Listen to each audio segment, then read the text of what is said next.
नमस्कार दोस्तों, स्वागत है मेरे YouTube चैनल कमल स्कूल मैथमेटिक्स में। आज हम छत्तीसगढ़ बोर्ड के शैक्षणिक सत्र 2020-21 माह अक्टूबर के असाइनमेंट 2 कक्षा 10वीं विषय गणित के ऊपर बात करेंगे। माह अक्टूबर के असाइनमेंट 2 में विषय गणित में टोटल प्रश्न 7 दिया है, 1 से लेके 7 प्रश्न दिया है। उनका सॉल्यूशन मैं बारी बारी से आपको बताता हूं। पहला क्वेश्चन है, किसी समांतर श्रेणी का 12वां पद उसके 5वें पद से 14 अधिक है और दोनों पदों का योग 36 है, तो श्रेणी का nवां पद ज्ञात कीजिए। मैं इसका सॉल्यूशन आप लोग को बता चुका हूं, समांतर श्रेणी पढ़ाया था तब भी और आज भी बता रहा हूं, जिससे आप लोग को और अच्छे से समझ में आ जाएगा। ठीक है, इसका हल करते हैं। सबसे पहले देखते हैं कि हमको क्या जरूरत है। 12वां पद और 5वां पद दिया, मतलब n का मान 12 दिया और 5 दिया है। हमको इसका प्रथम पद नहीं पता और सर्वांतर नहीं पता, उसको मान लेते हैं। ठीक है, माना श्रेणी का प्रथम पद क्या है, a, तथा सर्वांतर, इसको पदांतर भी बोला जाता है। ठीक है, या डिफरेंस सर्वांतर d है। ठीक है, अब हमको किसकी जरूरत पड़ेगा, nवां पद का सूत्र का जरूरत पड़ेगा। तो वो सूत्र को मैं एक बार लिख देता हूं, उसके बाद आगे बढ़ाते हैं हम लोग। इसका nवां पद ज्ञात करने का सूत्र है, nवां पद ज्ञात करने का क्या सूत्र है, a प्लस n-1 d होता है। ठीक है, a प्लस n-1 d होता है, जहां a प्रथम पद होता है और सर्वांतर d होता है और n पदों की संख्या होता है। इसमें बारी बारी से अगर आप चाहोगे तो 12वां पद निकाल लो, 5वां पद निकाल लो, या फिर प्रश्नानुसार में एक साथ रख के बना सकते हो। बारी बारी से रख के बनाना है, निकाल लेते हैं। तो कैसे निकालेंगे, सबसे पहले 12वां पद। ठीक है, श्रेणी का 12वां पद, इसको हम लोग T12 भी बोलेंगे। ठीक है, T12 ये 12वां पद है। ठीक है, तो इसका सूत्र क्या है, a की जगह पे तो a आएगा, नहीं दिया है। ठीक है, n की जगह ये 12, ठीक है, 12वां पद बोल रहा है, तो n की जगह पे क्या आएगा, 12 ऋण 1। ठीक है, और d की जगह तो d रहेगा। तो क्या हुआ, इसका श्रेणी का 12वां पद T12 का मान कितना हुआ, a प्लस 12 में से 1 गया, कितना हुआ, 11d। ठीक है, श्रेणी का 12वां पद मतलब T12 का मान क्या आया, a प्लस 11d। इसी प्रकार निकाल लेते हैं 5वां पद। ठीक है, तो T5 श्रेणी का 5वां पद अर्थात T5 का मान क्या आएगा, a प्लस, आप लोग अगर n की जगह 5 रखोगे, 5 ऋण 1 और d तो वैसे ही रहेगा, तो क्या आएगा, a प्लस 4d आएगा। ठीक है, ये आ गया 12वां पद, ये आ गया 5वां पद। ठीक है, अब हम लोग प्रश्नानुसार करते हैं। ठीक है,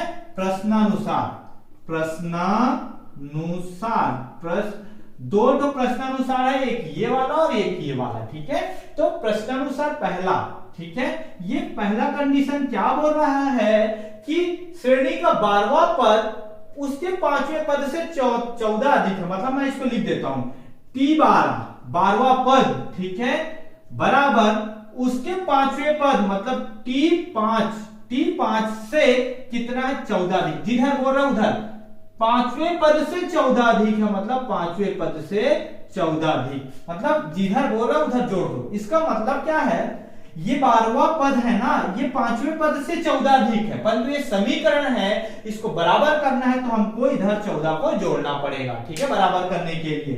ठीक है, अब इसका मान रख देते हैं। T12 का मान क्या है, a प्लस 11d, और T5 का मान कितना है, a प्लस 4d। ठीक है, धन 14। अब इसको सॉल्व करते हैं। ठीक है, कैसे सॉल्व करेंगे, जो ये a प्लस 4d और इसको एक तरफ ले आते हैं। ठीक है, सबको। ठीक है, चाहोगे तो a और a काट सकते हो यहीं पर, अगर नहीं काटना चाहते पक्षांतर कर देना। ठीक है, पक्षांतर करेंगे, क्या आएगा, a प्लस 11d, ये आएगा, a इधर प्लस इधर आएगा तो माइनस होगा, 4d इधर प्लस है तो माइनस होगा। ठीक है, और बराबर है 14 इस तरफ। ठीक है, समीकरण इसको हल करें, ए कट गया, ठीक है। 11 में से 4 के कितना आएगा 7d आएगा, कितना आएगा 7d बराबर 14, ठीक है।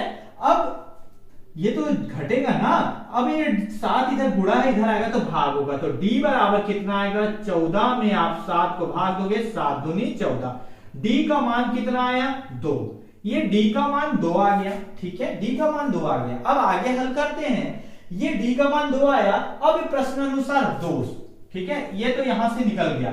अब देखो यहां पर है दोनों पदों का योग प्रश्नानुसार 2, ठीक है, प्रश्नानुसार 2, ये प्रश्नानुसार 1 था, ठीक है, ये प्रश्नानुसार 2 के अनुसार दोनों पदों का योग कितना है 36 है, मतलब 12वां पद और 5वां पद दोनों का योग कितना है 36 है। अर्थात क्या बोल रहा है t12 प्लस t5 का योग कितना है 36, ये प्रश्नानुसार 2 बोल रहा है।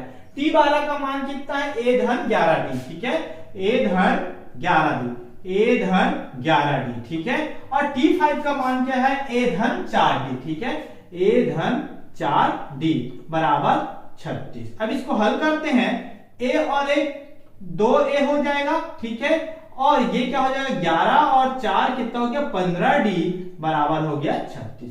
अब यहां से भी और हम काम करेंगे, d का मान को हम लोग क्या करेंगे रख देंगे, ठीक है।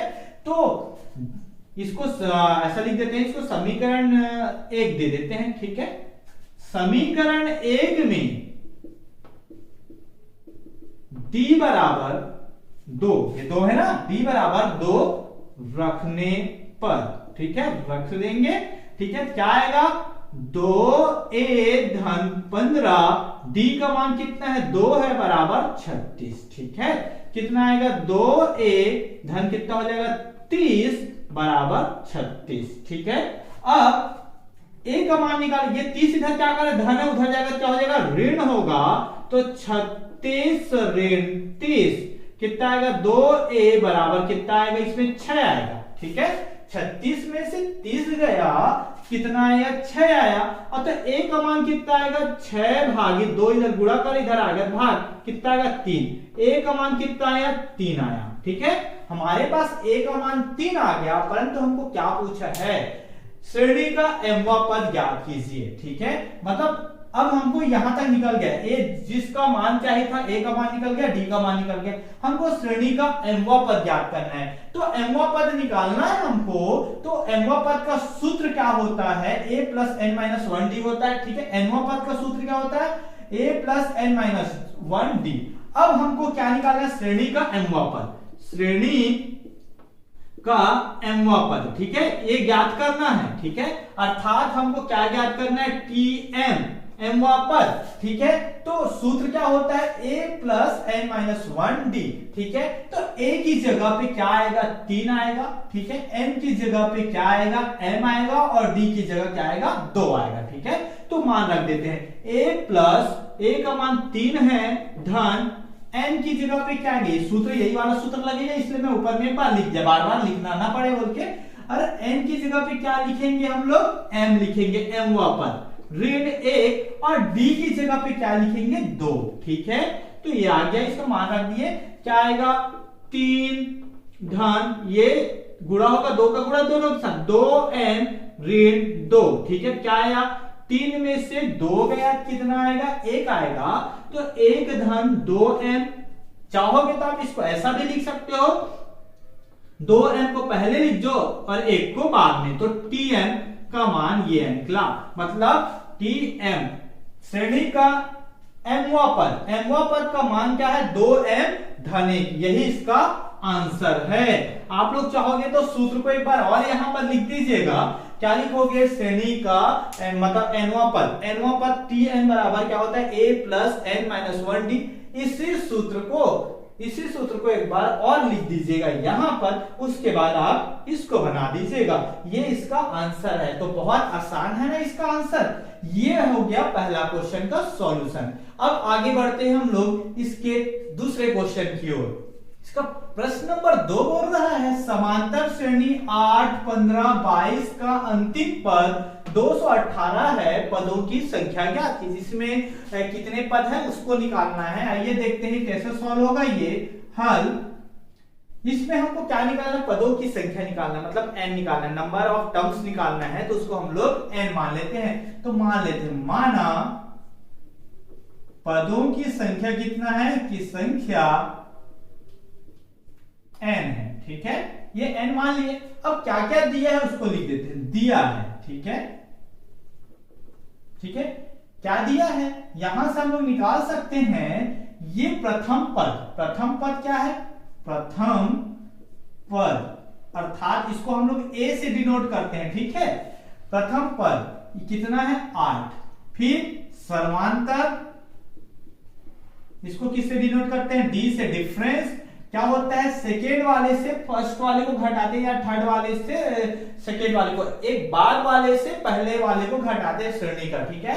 तो 15 में से 8 को घटा दिए, ठीक है, 15 में से 8 को घटाओगे कितना आएगा, 7 आएगा, ठीक है, बराबर 7, ठीक है, कितना आएगा सर्वांतर 7, या तो 22 में से आप 15 को घटाओगे तो भी कितना आएगा, 7 आएगा, तो सर्वांतर 7 हुआ। और ये अंतिम पद दिया है ना, ये L है, ठीक है, इसी को हम लोग Tn भी बोलते हैं, इसको हम लोग Tn भी बोल सकते हैं, ठीक है, Tn या nवां पद हो गया या L, तो आप इसको L बोलो या Tn बोलो, एक ही बात है, कितना दिया है 218, ठीक है, आप Tn लिख सकते हो या तो L लिख सकते हो, L मतलब लास्ट पद, अंतिम पद, या तो nवां पद, लास्ट वाला पद, ठीक है, ये दिया है। अब हमको पदों की संख्या निकालना, मतलब ये nवां पद का सूत्र लगाना है, क्या है सूत्र, ठीक है, nवां पद का,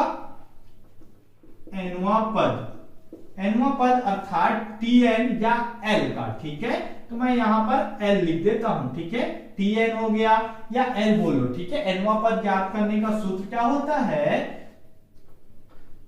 a प्लस n-1d होता है, ये होता है, ठीक है।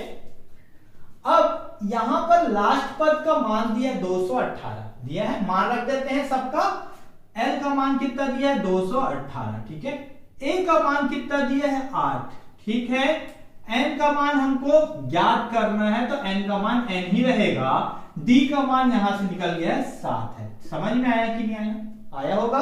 अब ये दिया है ना, इनका मान 218, ठीक है, अब 200 ये समान जाति वाले को एक तरफ करते, पहले 8 को इधर पक्षांतर करते हैं, ठीक है, क्या आएगा, पक्षांतर करोगे तो 218 ऋण क्या हो जाएगा 8 बराबर, इसमें क्या बचा, इसको देखो, और इसको हल कर सकते हैं, आप गुणा कर सकते हो, या फिर आप रहने दो ऐसी n-1 और ये 7 गुणा है, ठीक है। अब क्या होगा, 218 में से 8 को अगर आप घटाओगे तो कितना आएगा, 210, ठीक है, बराबर n-1d, मतलब ये 7 गुणा है। अब देखो क्या करेंगे, 7 इधर गुणा कर रहे, इधर आएगा तो भाग करेगा, तो 210 भागित कितना आएगा 7, यहां पर क्या बचा n-1, ठीक है। अब क्या करेंगे, भाग कटेगा काटो, 7 एकम 7, 7 21, 0 30 आएगा, ठीक है, तो यहां पर क्या आएगा 30 बराबर n-1। मैं इसको ऐसा लिख देता हूं, ये समीकरण है, समीकरण किसकी तरह है, तराजू की तरह, ठीक है, इसको अगर ऐसा पलट दो तो भी कोई फर्क नहीं पड़ता, तो वैसे कर देते हैं, पलट देते हैं, लेफ्ट हैंड साइड को राइट हैंड साइड में और राइट हैंड साइड को लेफ्ट हैंड साइड में, बराबर 30। यहां तक आपको समझ में आया होगा, ठीक है। अब क्या करेंगे, देखो ये ऋण इधर क्या है, एक ऋण में हो रहा है, उधर जाएगा क्या हो जाएगा, धन में हो जाएगा, मतलब 30 धन 1। समीकरण को हम लोग हल करते हैं तो समान जातियों को एक तरफ करते हैं, ठीक है, तो ये क्या हो जाएगा, n का मान कितना निकलेगा 31, ठीक है, तो यही क्या है उसका आंसर। हमको पदों की संख्या पूछा था, तो उत्तर में लिखोगे, अतः पदों की संख्या क्या है, पदों की संख्या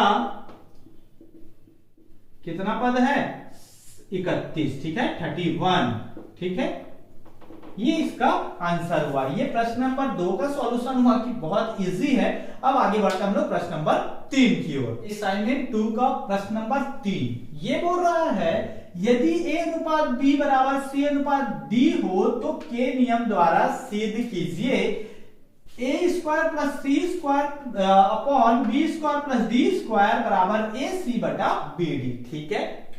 ये जो क्वेश्चन है इसको के नियम से सॉल्व करना है।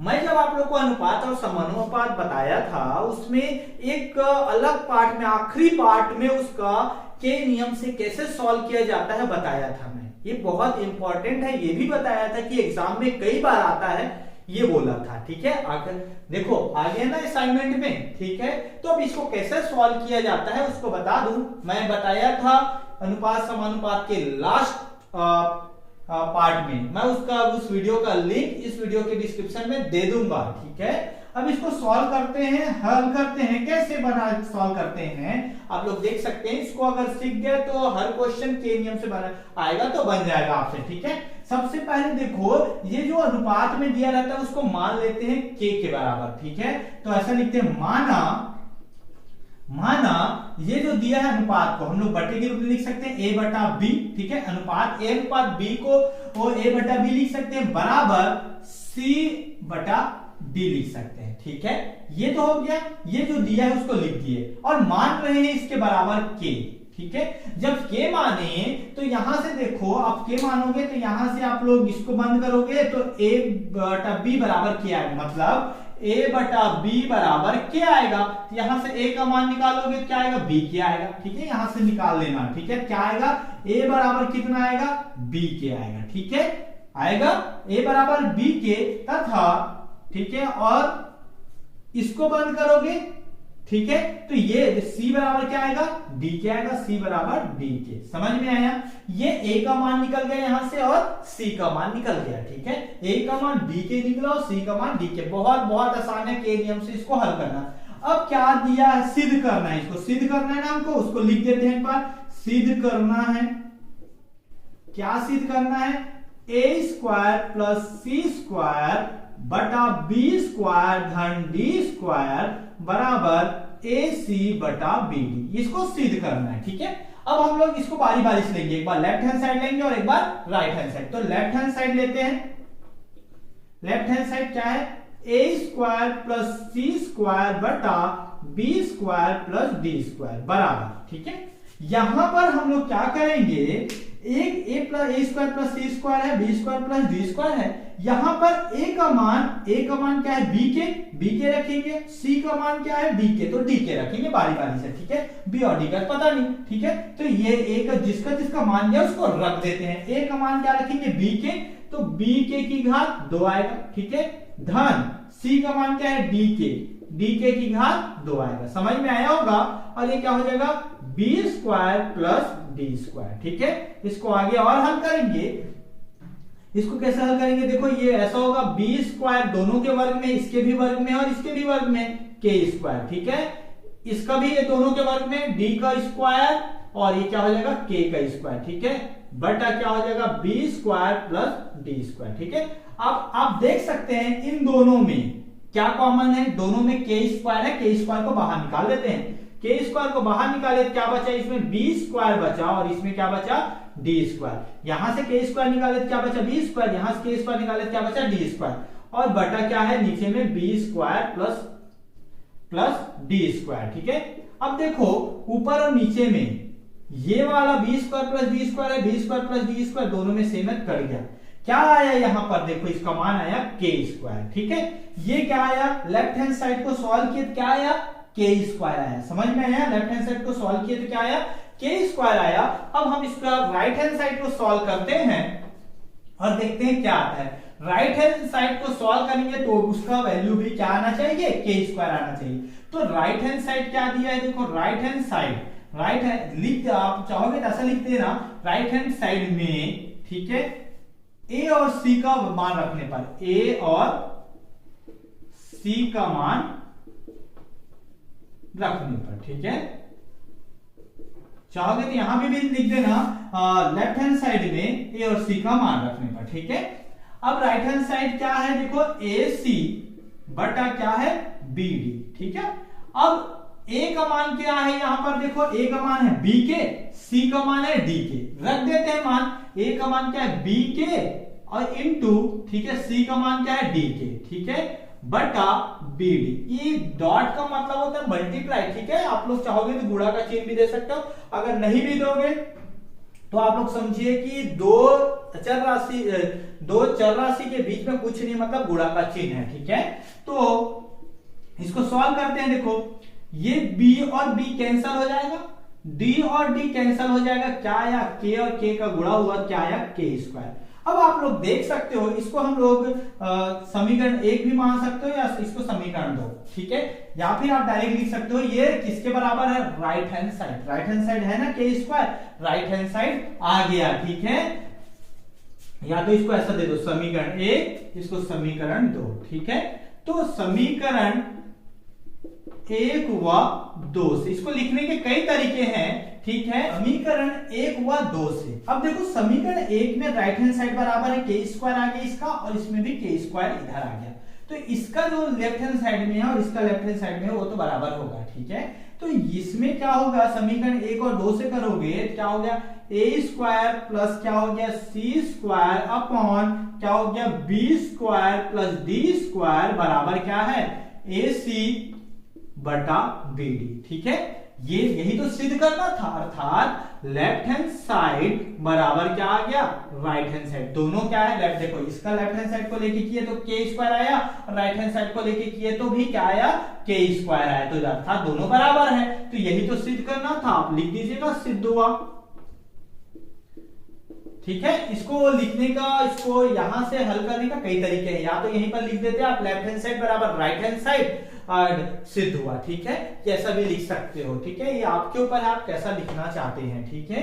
अब आगे बढ़ते हैं हम लोग प्रश्न नंबर 4 की ओर। प्रश्न नंबर 4 बोल रहे संख्या 10, 18, 22, 38 में से हर एक संख्या में क्या जोड़ा जाए कि ये संख्याएं समानुपाती हो जाए। बहुत आसान है, इस क्वेश्चन का भी सॉल्यूशन मैं जब अनुपात और समानुपात पढ़ाया था तब बता चुका हूं, ठीक है। आप अनुपात और समानुपात का कॉन्सेप्ट पूरा डिटेल से प्रत्येक क्वेश्चन का सॉल्यूशन देख सकते हैं, मैं उस वीडियो का लिंक इस वीडियो के डिस्क्रिप्शन में दे दूंगा, आप वहां जाकर सभी चैप्टर का सॉल्यूशन आप देख सकते हैं। मैं हर एक क्वेश्चन को सॉल्व करके बताया था, उसी में से प्रश्न वाली अनुपात समानुपात का प्रश्न वाली 3 का ही चौथा क्वेश्चन है, ठीक है। तो ये इसको उसको भी बता चुका हूं, फिर भी मैं एक बार और आप लोग को समझा देता हूं, ठीक है।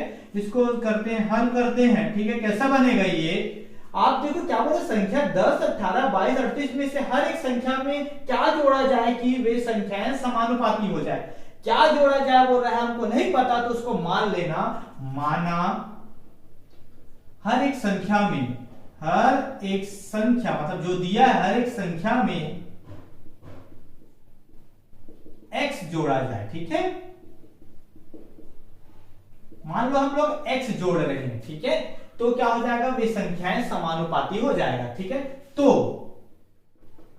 ये जोड़ा जाए, तो अगर जोड़ेंगे तो क्या हो जाएगा, ये समानुपाती हो जाएगा, मतलब सभी संख्या में x जोड़ना है, 10 धन x, ठीक है। अब ये समानुपाती वाला क्या होता है, ये अनुपात रहेगा, 18 धन x, ठीक है, और उसके बाद क्या आएगा, 2 के बाद समानुपाती आता है, समानुपाती का चिन्ह, उसके बाद 22 धन x, ठीक है, फिर अनुपात क्या हो जाएगा, 38 धन x, यही होगा, ठीक है। इसका जो x जोड़ेंगे तो इसको समानुपात के रूप में ऐसा लिख देंगे, ठीक है। पहले 2 संख्या अनुपात में रहेगा, और आखिरी का 2 संख्या अनुपात में, और बीच में समानुपात का चिन्ह रहता है। अब इसको सॉल्व करते हैं, तो इसका समानुपात को सॉल्व करने का 2 तरीका है, एक तो डायरेक्ट करोगे तो आउटर का गुणा कर देना बराबर इनर का गुणा, ठीक है। तो या तो फिर आप बटे के रूप में लिख के कर सकते हो, 10 धन x बटा क्या हो जाएगा 18 धन x, हम इसको बटे के रूप में लिख सकते हैं ना, 10 धन x बटा 18 धन x, ये समानुपात की जगह क्या आएगा बराबर क्या आ जाएगा 22 धन x बटा क्या हो जाएगा 38 धन x, ठीक है। अब इसको सॉल्व करेंगे तो क्या होगा, देखो अब इसको त्रियक गुणा करेंगे, इसका गुणा इधर, इसका गुणा इधर, तो क्या हो जाएगा 10 धन x, ये किसका गुणा होगा 38 धन x, ठीक है, बराबर, ठीक है, 22 धन x, ठीक है, इसका गुणा 18 धन x होगा, ठीक है। यहां तक आप लोगों को समझ में आया होगा, इसका गुणा इधर कर दिया, इसका गुणा इधर, क्रॉस मल्टीप्लिकेशन त्रियक गुणा, ठीक है। अब गुणा करते हैं, मतलब इस 10 का गुणा इन दोनों के साथ, फिर x का गुणा इन दोनों के साथ हम करते हैं। 10 का गुणा पहले 38 के साथ होगा, 10 में 38 का गुणा होगा, कितना होगा, चलो मैं एक बार एक लाइन में लिख देता हूं डिटेल से, 10 गुणा क्या हो जाएगा 38, समझ में आया, धन अब 10 का गुणा x के साथ होगा तो 10x होगा। फिर अब इसका गुणा हो गया, अब x का गुणा इसके साथ होगा धन 38x, ठीक है। अब x का गुणा x के साथ होगा तो क्या हो जाएगा x की घात 2, ठीक है। अब ये बराबर का चिन्ह, ठीक है। फिर से वही करते हैं, 22 का गुणा 18 के साथ तो 22 गुणा 18, ठीक है। अब धन 22 का गुणा x के साथ होगा तो 22x होगा, क्या हो जाएगा 22x। अब 22 का गुणा हो गया, अब x का दोनों के साथ, x का 18 के साथ होगा तो 18x आएगा, ठीक है। अब इस x का x के साथ होगा तो x की घात 2 आएगा, ठीक है। यहां तक समझ में आया होगा आप लोग को, ठीक है। अब हम लोग आगे बढ़ते हैं तो ये क्या हो जाएगा, देखो 38 और 10 का गुणा करोगे कितना आएगा 380, कितना आएगा 380, ठीक है। 10x और 38x दोनों क्या है समान जाति का है तो जुड़ जाएगा, कितना आएगा 38 और 10 48x। समझ में आया यहां तक। अब देखो यहां पर x की घात 2 है और इधर भी x की घात 2 है, बराबर की इस तरफ भी है और बराबर की उस तरफ है और दोनों में समान चिन्ह है तो आप यही काट सकते हो, ठीक है। कैसे, अगर ये धन है उधर अगर पक्षांतर करेंगे तो ऋण हो जाएगा और x की घात 2 में x की घात 2 को घटाओगे तो 0 आएगा, तो आप यही काट सकते हो, ठीक है। अब बराबर ये 22 गुणा 38 करोगे कितना आएगा, 22 में 18 का गुणा करोगे, सॉरी 22 में 18 का गुणा करोगे कितना आएगा 396 आएगा, ठीक है। अब गुणा करके देखना 22 और 18 का 396 आएगा। अब क्या हो जाएगा 22 और 18 को जोड़ोगे कितना आएगा 40 आएगा, 40x, ठीक है। अब क्या करते हैं x को एक तरफ करते हैं और अंक वाले को एक तरफ करते हैं, तो ये देखो 48x है इधर 40x को इधर लाएंगे तो क्या हो जाएगा 48x तो अपने घर में, 40x इधर धन है इधर आएगा क्या हो जाएगा ऋण हो जाएगा, ठीक है। बराबर यहां पर 396 है, अब ये 380 को उधर पक्षांतर कर देते हैं, इधर धन है उधर जाएगा क्या हो जाएगा ऋण होगा, ठीक है। समीकरण में हम ऐसे ही हल करते हैं। अब आगे हल करते हैं, 48x में 40x को घटाओगे कितना आएगा 8x आएगा, ठीक है। 396 में 380 को घटाओ कितना आएगा 16 आएगा, ठीक है। अब x का मान निकालेंगे, 8 इधर गुणा उधर जाएगा क्या हो जाएगा भाग होगा, 16 में आप किसका भाग दोगे 8 का, ठीक है। 8 दूनी 16, मतलब x का मान क्या आया 2 आया, ठीक है। x का मान 2, परंतु इसमें क्या बोला है कि हर एक संख्या में क्या जोड़ा जाए कि वे संख्या समानुपाती हो जाएगा, तो क्या लिखोगे 2। तो आंसर में आप लोग लिखना अतः, ठीक है, उत्तर में लास्ट में, ठीक है, प्रत्येक संख्या में, ठीक है, 2 जोड़ा जाए, प्रत्येक या हर एक संख्या, प्रत्येक संख्या जो प्रश्न में दिया वैसे लिख देना, प्रत्येक संख्या में 2 जोड़ा जाए कि, ठीक है, ये संख्याएं क्या हो जाएगी समानुपाती हो जाएगी, ठीक है। ये इसका आंसर हो गया, आंसर क्या आएगा 2 आएगा, ठीक है। तो आप लोग एक बार उत्तर में आंसर में लास्ट में लिख दिया करो, ठीक है, अतः करके या तो उत्तर करके, ठीक है। तो ये इसका सॉल्यूशन हुआ, बहुत आसान है ना, इसको मैं बता चुका हूं, ठीक है। आप लोग को से बन भी जाएगा, ठीक है, आप लोग देखे भी होंगे, ठीक है। अब आगे बढ़ते हैं हम लोग प्रश्न नंबर 5 की। प्रश्न नंबर 5 बोल रहे हैं y अक्ष पर स्थित किसी बिंदु के निर्देशांक ज्ञात कीजिए, जो बिंदुओं 5, ऋण 2 व 3, 4 से समदूरस्थ है।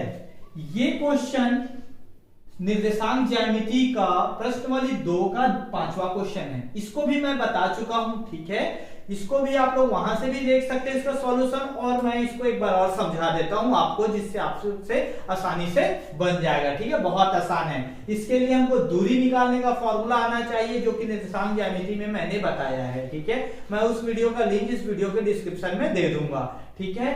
तो इसको सॉल्व करते हैं। हम लोग को सबसे पहले क्या पता होना चाहिए, y अक्ष पर स्थित किसी बिंदु की निर्देशांक क्या होता है। इसको हम लोग डिटेल से पढ़े हैं, ठीक है। तो ये क्या होता है, y अक्ष पर सबसे पहले लिखते हैं, हम जानते हैं कि, ठीक है, y अक्ष पर स्थित किसी बिंदु के निर्देशांक देखो y अक्ष पर स्थित होना तो वहां पर x का जो निर्देशांक होता है, जैसे x और y होता है, तो x का मान 0 होता है, ठीक है, और y का मान तो नहीं दिया, तो y मान लो निर्देशांक 0 y होता है, ठीक है, ये होता है, हम जानते हैं, ठीक है, 0 और y के रूप में होता है, ठीक है। अब क्या करेंगे, यहां तो लिख दिया, हम जानते हैं कि y अक्ष पर स्थित किसी बिंदु के निर्देशांक 0 y होता है। अब मान लेते हैं कि इसी निर्देशांक से इसका दूरी और इस निर्देशांक से इसका दूरी दोनों कैसा है, बराबर है, ठीक है, तो इसको मान लेते हैं, माना इसको P बिंदु मान लेते हैं, माना बिंदु P, इसको P मान लेते हैं, P का निर्देशांक क्या कर लेते हैं 0 y, ठीक है, से बिंदु A, इसको A बिंदु मान लेते हैं, A क्या है 5 और ऋण 2, ठीक है, से बिंदु A 5 ऋण 2 तथा बिंदु P क्या है, इसको B मान लो, इसको B 3,4 से बिंदु A तथा बिंदु B समदूरस्थ है।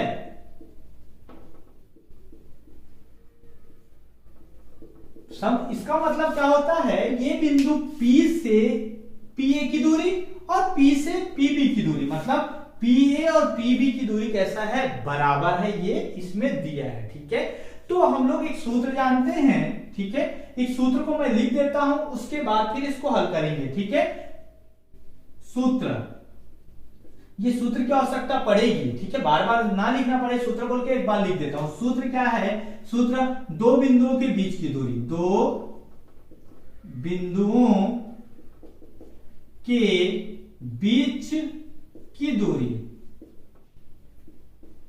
का सूत्र क्या होता है, x और x को माइनस करते हैं उसका वर्ग निकालते हैं, और y और y को माइनस करते हैं उसका वर्ग निकाल के दोनों को जोड़कर उसका वर्गमूल निकाल देते हैं, मतलब x2 माइनस x1 का वर्ग, ठीक है, धन y2 माइनस y1 का वर्ग, ठीक है। अब इन दोनों को जोड़ेंगे, उसके बाद क्या निकाल देंगे, इसका वर्गमूल, ये क्या होता है, उसका फॉर्मूला होता है, ठीक है। अब यहां से, ठीक है, अब यहां से आपको क्या निकालना है, समदूरस्थ है, ठीक है, तो क्या आएगा PA बराबर क्या आएगा PB, ठीक है, मतलब P से A की दूरी और P से B की दूरी, ठीक है, दोनों को निकालना है और बराबर करना है। तो इसको हल करते हैं हम लोग। अब इसको सूत्र को बार बार ना लिखूं बोल के मैं एक बार लिख दिया, ठीक है। अब इसको, इसमें क्या हो जाएगा, देखो ये P और P1 की दूरी निकालना है, ये x2 हो गया, ये x1 हो गया, ये y2 हो गया, ये y1 हो गया, ठीक है, उसको फॉर्मूले में हम लोग पुट कर देते हैं। तो पहले तो होगा x2 माइनस x1, मतलब क्या हो जाएगा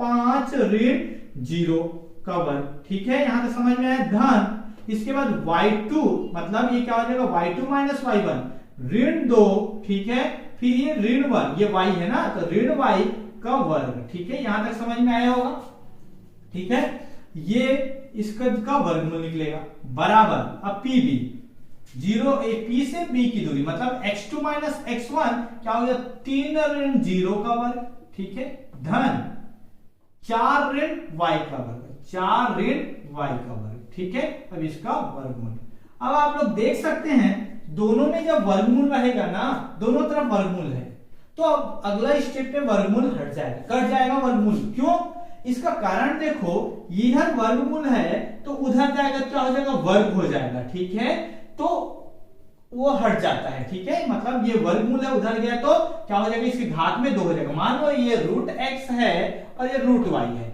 तो क्या होगा, ये रूट है ना x, ठीक है, तो ये y, ये रूट y को हम लोग क्या लिख सकते हैं, घात के रूप में 1/2, ये रूट y को हम लोग 1/2 कर दिए। अब ये रूट उधर गया क्या हो जाएगा, ये वर्ग होगा, ठीक है, तो ये y 1/2 तो है, इसका मतलब गुणा 2 है, ठीक है, तो ये 2 कैंसिल हो जाएगा तो y आएगा ना, तो मतलब ये क्या होता है, इसका रूट हट जाता है, तो आप रूट को आप यही काट सकते हो ऐसा करके, ठीक है, तो काट सकते हो तो वो हट जाएगा, क्या बचेगा, देखो ये 5 का वर्ग आएगा, ठीक है। अब ये देखो यहां पर आपको सॉल्व करना है, तो या तो ऋण 2 ऋण y गुणा ऋण 2 ऋण y करके 2 बार गुणा करके उसका आंसर निकाल सकते हो, या फिर आप इसमें a धन b का होल स्क्वायर का फॉर्मूला लगा के बना सकते हो। कैसे, इन दोनों में ऋण कॉमन है तो उसको ऋण 1 करके बाहर निकाल दो, ठीक है। ये बाहर निकला और ये क्या बच गया, 2 धन y, ये बच गया। इसका क्या है, ये वर्ग है, ठीक है। मैं कुछ नहीं किया, इन दोनों में से क्या किया, ऋण 1 को बाहर निकाल दिया, ऋण 1 इसमें भी और ऋण 1 इसमें भी, तो ऋण बाहर निकाला तो क्या हो जाएगा, धन 2 और ये धन। मैं फॉर्मूले से बनाना चाहता हूं इसलिए मैं ऐसा किया। अगर आप फॉर्मूले से नहीं बनाना चाहते तो आप ऐसा लिखो, ऋण 2 ऋण y, इसको 2 बार लिख दो, ऋण 2 ऋण y, ठीक है। अब इसको, इसका गुणा इन दोनों के साथ करो, इसका गुणा इन दोनों के साथ करो। हम लोग ऐसा गुणा करना हम लोग पिछले क्वेश्चन में देखे हैं, ठीक है। तो आप गुणा करके भी इसको सॉल्यूशन निकाल सकते हो या तो फिर फॉर्मूला से, ठीक है। बराबर अभी क्या हो जाएगा, 3 का वर्ग होगा, ठीक है, धन ये क्या हो जाएगा, a ऋण b का होल स्क्वायर का फॉर्मूला, ठीक है। तो इसमें a ऋण b का होल स्क्वायर का फॉर्मूला क्या होता है, a का वर्ग मतलब 4 का वर्ग, ठीक है, ऋण 2ab, 2 पहले से रहेगा, सूत्र में है, a का मान 4 है और b का मान इसमें y है, धन b का वर्ग मतलब y स्क्वायर। हम लोग या तो इसको 4 ऋण y गुणा 4 ऋण y करो या तो फॉर्मूला लगा दो। क्या फॉर्मूला लगेगा इसमें, सूत्र, ठीक है, क्या लगेगा, a ऋण b का होल स्क्वायर, या तो सूत्र लिख दो सीधा, ठीक है। सूत्र क्या लगेगा, बराबर a स्क्वायर ऋण 2ab धन b स्क्वायर, ये फॉर्मूला है, ठीक है। समझ में आया, फॉर्मूले में हम इसको पुट कर दिए, a की जगह पे क्या रख दिए 4 और b की जगह पे क्या रख दिया y रख दिए, तो ये सॉल्व हो जाएगा। अब इसको आगे बढ़ते हैं, ये 5 का वर्ग आएगा, 5 का वर्ग 5 गुणा 5 करोगे कितना आएगा, 25 आएगा, ठीक है, धन ऋण 1 की घात 2 करोगे ना, तो जब भी ऋणात्मक संख्या की घात 2 रहेगा या सम संख्या रहेगा तो धन में रहता है, उसका आंसर धनात्मक में आएगा तो ये धन हो जाएगा, ठीक है। तो इसको लिखने की जरूरत नहीं है, ठीक है। अब ये क्या हो जाएगा, a धन b का होल स्क्वायर का फॉर्मूला नजर आएगा।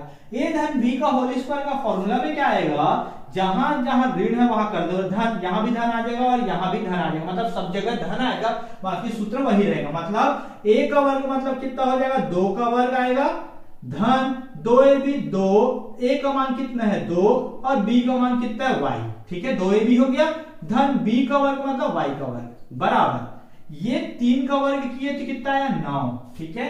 अब देखो इसको और करते, 4 का वर्ग मतलब 4 गुणा 4 16, ऋण 4 दूनी 8y धन y स्क्वायर।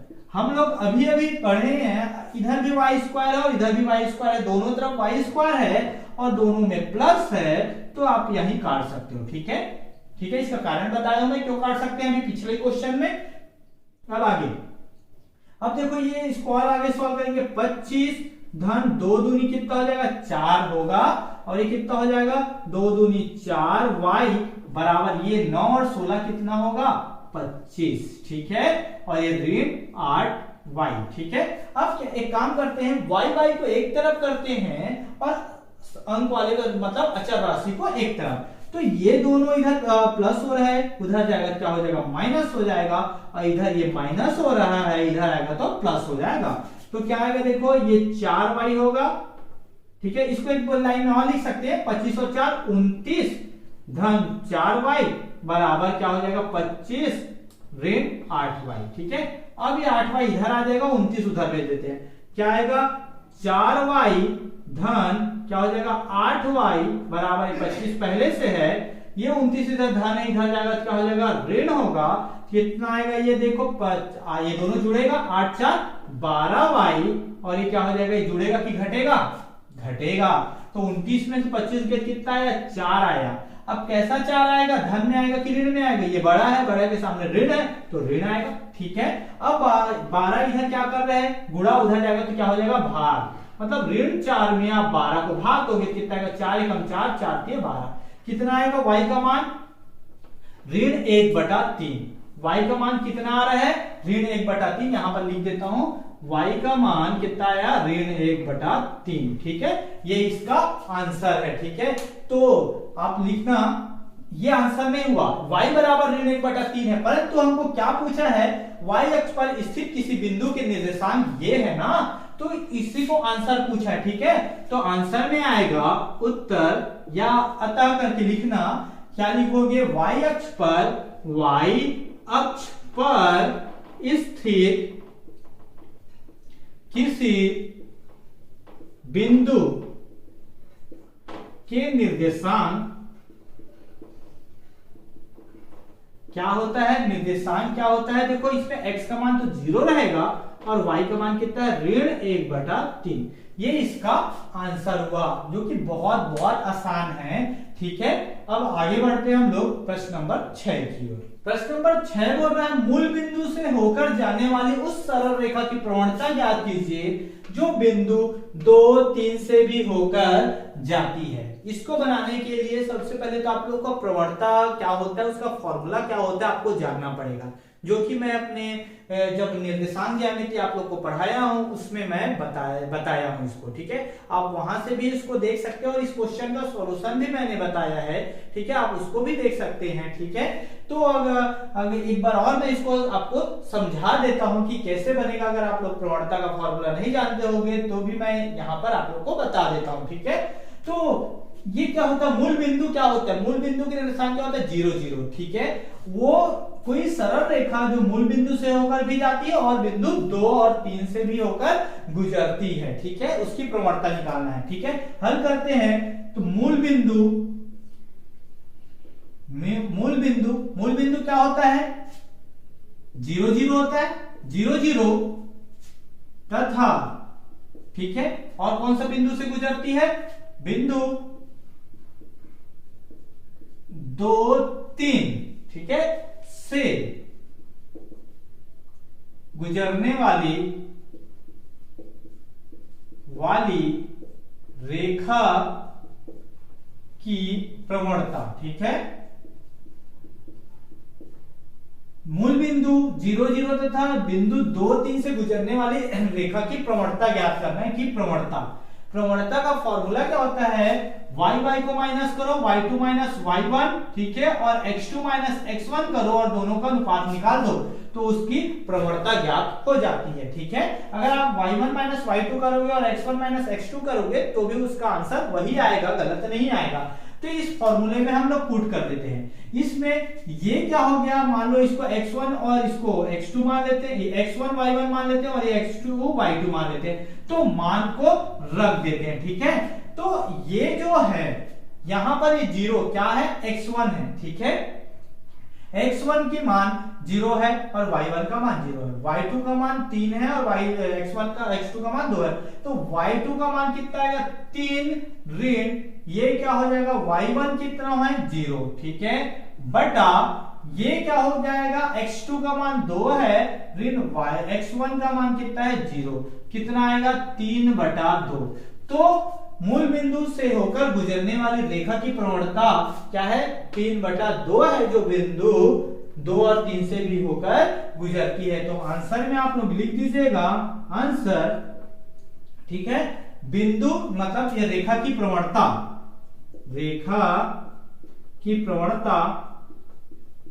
कितना है, 3/2 है। ठीक है, ये इसका आंसर हुआ। ठीक है, आप लोग चाहोगे कि यहां पर और एक डिटेल कर सकते हो कि यहां पर जहां x1 बराबर 0, y1 बराबर 0, x2 बराबर 2 और y2 बराबर 3, उसके बाद ऐसा मान रख सकते हो या तो फिर ऐसे रख सकते हो। ठीक है, तो ये हुआ प्रश्न नंबर 6 का सॉल्यूशन। अब आगे बढ़ते हैं हम लोग प्रश्न नंबर 7 की ओर। असाइनमेंट का लास्ट क्वेश्चन क्या बोल रहा है, एक परिवार में 5 सप्ताह तक उपयोग किए गए प्याज की मात्रा किलोग्राम में निम्न सारणी दी गई है। मतलब सप्ताह दिया है, प्याज की मात्रा दिया है जो किलोग्राम में है। तो पहले सप्ताह में 1 किलो खपत करता है, 2 सप्ताह में 2 किलो, 3 सप्ताह में 3 किलो, 4 सप्ताह में 4 किलो और 5 सप्ताह में 5 किलो प्याज की मात्रा खपत करता है। उसको क्या करना है, सप्ताह एवं उपयोग किए गए प्याज की मात्रा के बीच आलेख खींचना है। इसको बनाने के लिए आपको एक ग्राफ पेपर की आवश्यकता है। ठीक है, जो ग्राफ पेपर होता है, यहाँ पर तो ग्राफ पेपर नहीं है परंतु मैं इसको इस रूप में ड्रॉ कर दिया हूं। ग्राफ पेपर में ऐसे रहेगा, उसमें क्या रहेगा, 1-1 सेंटीमीटर का 1-1 खाना रहता है। ठीक है, तो आपको ऐसा रहेगा तो उसमें आपको प्लॉट करना है। ठीक है, ग्राफ में दर्शाना है। तो सबसे पहले तो आपको पैमाना मानना पड़ेगा। कि क्या पैमाना मानना पड़ेगा, तो सप्ताह को किस में लिख रहे हो और प्याज की मात्रा को किधर लिख रहे हो, एक्स अक्ष में लिख रहे हो कि वाई अक्ष में, तो आप इसको लिख दीजिएगा एक्स अक्ष में आप किसमें भी लिख सकते हो ना, एक्स अक्ष में किसको ले रहे हैं हम लोग, सप्ताह को, सप्ताह, ठीक है। एक्स अक्ष में हम लोग सप्ताह को लिख लेते हैं, मतलब ये क्या हो जाएगा, सप्ताह, ये सप्ताह है मतलब, ठीक है। एक्स अक्ष वाला क्या है, सप्ताह है, तथा वाई अक्ष में किसको ले रहे हैं, प्याज की मात्रा, प्याज की मात्रा, ठीक है, के बीच आलेख, ठीक है। इन दोनों के बीच में हमको क्या खींच रहे हैं, आलेख खींच रहे हैं। ये क्या है, प्याज की मात्रा, ठीक है, प्याज की मात्रा, ठीक है, किसमें है, किलोग्राम में, केजी में, किलोग्राम में, ठीक है। ये किसमें है, वाई अक्ष को हम लोग किसमें माने हैं, देखो इसमें लिख दीजिएगा, एक्स अक्ष में हम लोग सप्ताह लिए हैं और वाई अक्ष में क्या लिए, प्याज की मात्रा। और एक चीज और लिख दीजिएगा, पैमाना बोलते हैं उसको, पैमाना,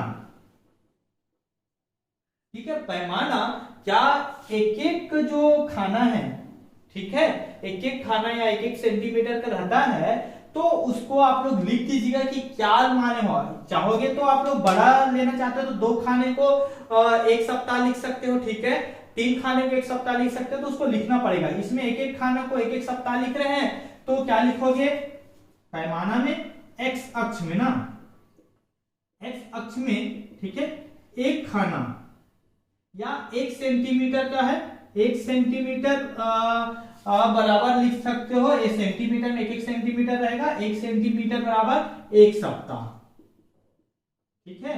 1 सेंटीमीटर का है तो 1 सप्ताह लिखे। अगर आप 2 सेंटीमीटर 2 सेंटीमीटर में लिखना चाहते हो तो आप यहाँ पर 2 सेंटीमीटर बराबर 1 सप्ताह लिखोगे, तो 2 सेंटीमीटर के 1 सप्ताह, ये दूसरा सप्ताह हो जाएगा, और 2 सेंटीमीटर करके ऐसा लिख सकते हो। इसी प्रकार वाई अक्ष में, ठीक है, वाई अक्ष में हम लोग क्या लिए हैं, 1 सेंटीमीटर बराबर क्या ले रहे हैं, 1 सेंटीमीटर बराबर क्या ले रहे हैं, प्याज की मात्रा, मतलब 1 किलोग्राम, 1 केजी प्याज की मात्रा, ठीक है। ये पैमाना ले लिए, ठीक है। ये सप्ताह दिया है, ऐसा आप लोग लिख दीजिए। अब इसको प्लॉट करते हैं, बहुत आसान है। ये सारणी को देखते, देखो एक पहले सप्ताह में कितना प्याज खपत हुआ, 1 किलोग्राम, ये पहला सप्ताह, और ये 1 किलोग्राम प्याज, तो यहां पर आएगा, ठीक है, समझ में आया। उसके बाद इसको हम लोग बिंदु को दर्शाएंगे हम लोग। इसी के बाद ये दूसरे सप्ताह में कितना प्याज खपत हुआ, 2, मतलब ये एक्स अक्ष कितना है, 2 है, और वाई अक्ष भी कितना है, 2 है, ठीक है। तो ये दोनों मिलना चाहिए ऐसा, तो ये मिलेगा, जहां पर दोनों मिलेगा ना,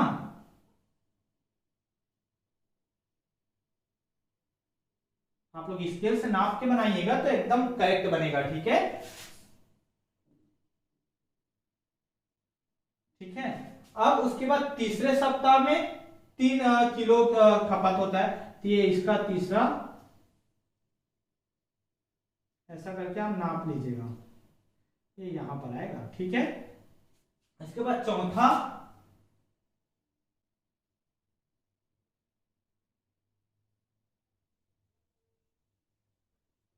ठीक है, ये वाला 4 सप्ताह में 4 किलो, इसी प्रकार 5 सप्ताह में 5 किलो, तो ये 5वां लास्ट,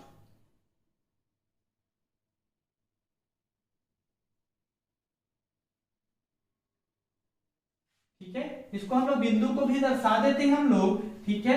ये क्या हो जाएगा, एक एक्स का भी है और वाई का भी 1 है, ठीक है। ये कितना है, 2 और 2 है, ठीक है। और ये क्या है, 3 और 3 है। ये क्या है, 4 और 4 है। ये 5 और 5 है। और इस रेखा को आप लोग ड्रॉ कर दीजिएगा, ठीक है। मतलब ये जितने बिंदु है सबको क्या कीजिएगा, मिला दीजिएगा।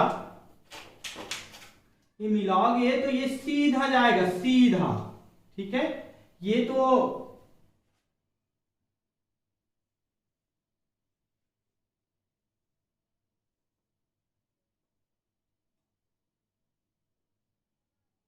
ये सीधा जाएगा। ये तो मैं बिना स्केल से किया हूं इसलिए तो थोड़ा सा तिरछा हो गया, परंतु ये सरल रेखा बनेगा। ये आप लोग नाप के बनाइएगा तो एकदम करेक्ट बनेगा ग्राफ पेपर में, ठीक है। इसको तो मैं व्हाइट बोर्ड में आप लोगों को समझा रहा हूं, इसलिए थोड़ा सा इधर उधर हो गया, ठीक है। परंतु ये सीधा जाएगा, बनेगा ऐसे ही बनेगा, ये सरल रेखा रहेगा। इस प्रकार से आपको इसको ड्रॉ करना है, आप लोग ग्राफ पेपर में इसको बनाइएगा। तो उसमें आपको नापने की भी जरूरत नहीं है, सीधा इसके इसमें दिया रहता है, ऑलरेडी दिया रहता है। ये खाना सभी इक्वल रहता है, बराबर रहता है, याद रखिएगा, ठीक है। तो आप लोग उसको बना सकते हैं, बहुत बहुत आसान है। इस तरह से आप लोग प्रश्न नंबर 7 को भी हल कर सकते हैं। और ये रहा आप लोग का असाइनमेंट 2, ठीक है। अगर आप लोग इसका पूरे चैप्टर वाइज डिटेल जानना चाहते हो, ये तो मैं एक एक क्वेश्चन ने जो असाइनमेंट में आया था उसको बताया।